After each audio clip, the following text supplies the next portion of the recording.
Automatic composting method. जब आप कोई नया पौधा गमले के अंदर शिफ्ट कर रहे हो तो जो आपके किचन वेस्ट से ग्रीन मटेरियल बचता है, फ्रूट के छिलके हों, अंडों के छिलके हों, पालक के पत्ते हो, मेथी के ये हार्ड स्टिक्स हों, इनको भी आप कंपोस्ट बनाने में यूज़ कर सकते हैं। ये कुछ मूंगरे हैं, मूंगरे तो बहुत ही सॉफ्ट होते हैं। अब सिंपल हम गमला लेंगे, उसके नीचे ड्रेनेज होल तो होता ही है। जो मोटे मोटे से ये मटेरियल है इनको हम गमले के बॉटम पर डाल देंगे। इससे ये फ़ायदा होगा, एक तो ड्रेनेज सिस्टम अच्छा बना रहेगा और दूसरा मिट्टी के अंदर पड़ा पड़ा ये मटेरियल खुद ही डिकम्पोज होता रहेगा।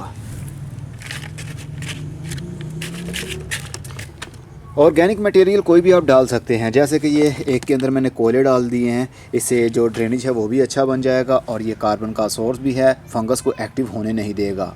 ये भी आप गमले के नीचे ड्रेनेज होल को कवर करने के लिए यूज़ कर सकते हैं।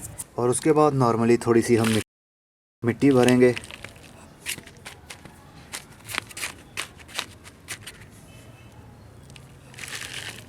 ये हरा मटेरियल मिट्टी के अंदर पड़ा पड़ा पानी उसको लगता रहेगा तो ये डिकम्पोज खुद ही होता रहेगा। आपको कुछ भी देखने की या करने की ज़रूरत नहीं है। सिर्फ गमलों के अंदर या ज़मीन के नीचे थोड़ा सा गड्ढा खोद लीजिए, उसके अंदर जितनी भी वेजिटेबल्स का मटेरियल हो, छिलके वगैरह हो, उनको दबा दीजिए। उसके ऊपर नॉर्मली थोड़ी सी मिट्टी डालिए और देन उसके ऊपर एक पौधा रखिए।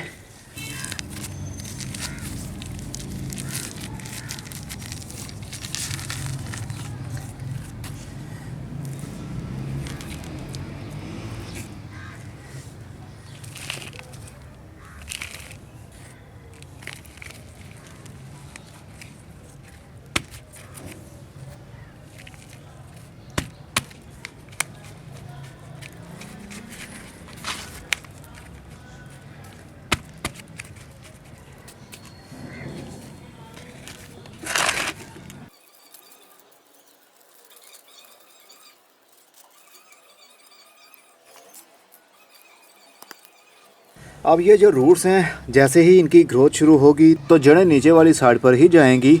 तब तक ये पड़ा पड़ा एक हफ्ते के अंदर अंदर ही ब्लैकिश हो जाएगा और मटेरियल मिट्टी के अंदर दबा देने की वजह से वहाँ पर फंगस भी एक्टिव नहीं होगा। फंगस तभी एक्टिव होता है जब उसको एयर टाइट कर दिया जाए, लेकिन इसके अंदर कुछ भी ऐसा नहीं है। मिट्टी फंगस को आने नहीं देती, मिट्टी के नीचे वाले लेवल पर फंगस एक्टिव नहीं होता। जब यही हरा मटेरियल हम गमले के सरफेस के ऊपर फैला देंगे और पानी देते रहेंगे तो फंगस तो 100% एक्टिव होगा, क्योंकि हरा मटेरियल आहिस्ता आहिस्ता गलता है।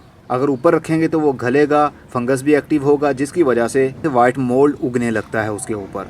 तो मिट्टी के सरफेस के ऊपर फंगस एक्टिव होने की वजह से इसके ट्रंक को भी डैमेज कर सकता है। अगर मिट्टी के अंदर आपने मटेरियल दबा दिया है तो आपको घबराने की कोई ज़रूरत नहीं है। वो पड़ा पड़ा खुद ही डिकम्पोज होता रहेगा, जड़ें वहीं से खुराक को लेती रहेंगी।